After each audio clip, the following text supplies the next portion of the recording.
Most of us have been raised in an environment where we were taught that we need to finish everything we start. Once you start, you follow through and you finish.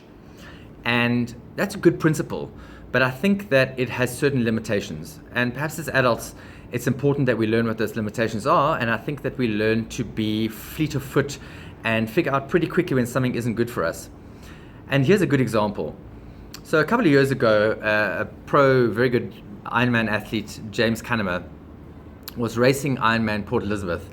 And what I found quite ironic was that he had written an article which was published in the Race magazine, and the article was about the length of an Ironman and how you very seldom have a day that goes your way completely, and that the race is long enough that even if you are throwing up on the side of the road, you've had bad nutrition, the race is long enough that your body can recover, you can push through it, and you can still finish the race.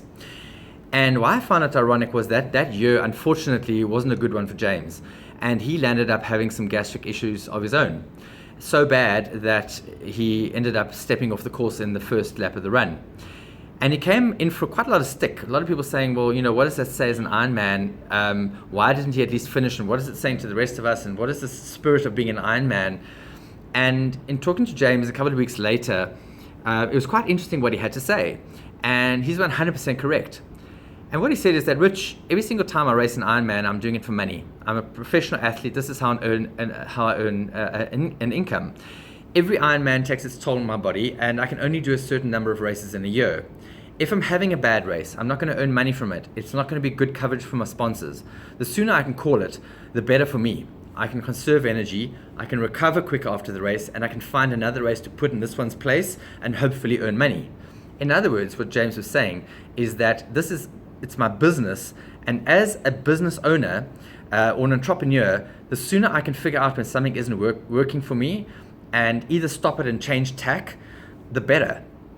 And I think a lot of times we fall foul of that in our lives, that we are so determined that we have to finish everything we start, and if we don't finish it, it means that we've failed, and failure is a bad thing, when it isn't. It's just an opportunity to learn how to do something better.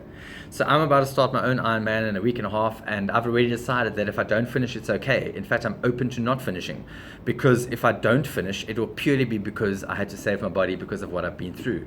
There might be something in your life that's the same. You might have started something from a business. It could be a marketing idea that the public isn't receiving the way you want it to. It could even be a business that you've just started. You don't have to finish everything that you start, and very often the sooner you realize that it isn't working for you and you stop and change tack or try something different, the better for you. As always, please comment below, please do follow, and please like if you liked and share. Cheers then.